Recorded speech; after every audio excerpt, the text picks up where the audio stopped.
Ang Saab Just 39 Gripen, multi-role fighter aircraft para sa Philippine Air Force, fina-finalize na. Ito nga po mga idol, ang pinakamalapit sa katotohanan na magiging kauna-unahang multi-role fighter aircraft ng ating bansa. Yan ang pag-uusapan natin, pero bago yan, kung bago ka lang sa aking channel, huwag mong kalimutang mag-like, subscribe at i-hit mo na rin ang notification bell button para lagi kang updated sa mga bagong videos natin. Ang Sweden's military advisor ng Department of Armament and Industry, Ministry of Defense ng kanilang bansa ay nasa Pilipinas. Ito nga po ay nag-courtesy visit sa Armed Forces of the Philippines headquarters at nakipagpulong sa Air Force officials.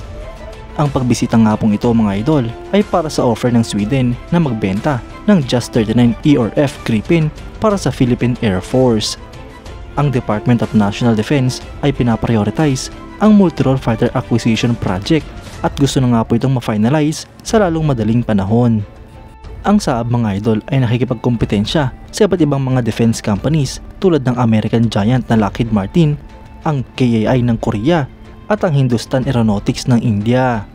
Posible pa nga pong makasali sa pagpipilian para sa multi-role fighter aircraft acquisition project ang Dassault Rafale F4 at Eurofighter Typhoon na mula sa France. Ang Saab Just 39 Gripen ay isang light single-engine supersonic multi-role fighter aircraft na minamanufacture ng Swedish Aerospace and Defense Company na Saab. Ang Gripen ay mayroong delta wing at canard configuration na may relax stability design at fly-by-wire flight controls.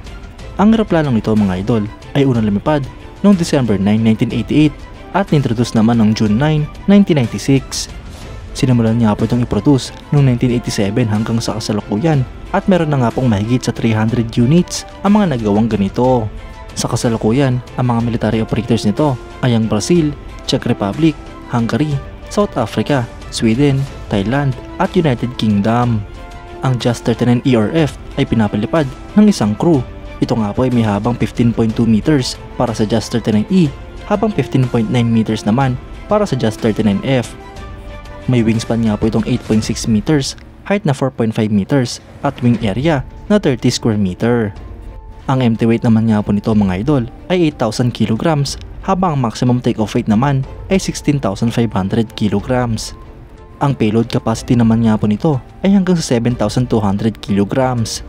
Sa power plant naman mga idol ay pinapagana nga po ito ng isang General Electric F414 GE39E afterburning turbofan engine. Ito nga po ay may maximum speed na 2,100 km per hour o Mach 2. May combat range na 1,500 km, ferry range na 4,000 km at service ceiling na 16,000 meters. Sa armament naman mga idol ay meron nga po itong isang 27mm Mauser BK-27 revolver cannon na may 120 rounds. Meron ganun po itong total na 10 hardpoints na pwedeng lagyan ng mga missiles, bomba at iba pa.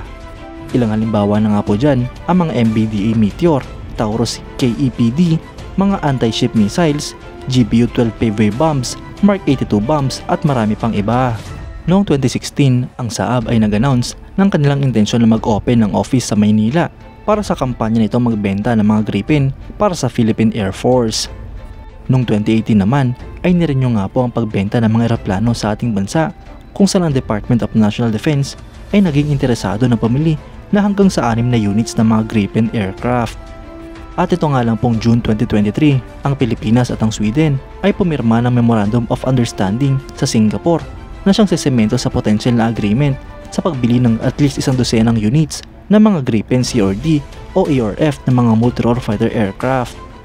Ang mga eroplano nga pong ito ang magsisilbing kauna-unahang multi-role fighter aircraft ng Philippine Air Force. Mga idol, siguradong malapit na nga pong ma-finalize ang acquisition project na ito at sa lalong madaling panahon ay magkakaroon na nga po ng kauna-unahang multi-role fighter aircraft ang ating bansa. Kayo mga idol, anong masasabi nyo? Comment down below for your thoughts and opinions. At yan nga lang po ang pag-uusapan natin ngayon mga idol. Maraming salamat sa panonood.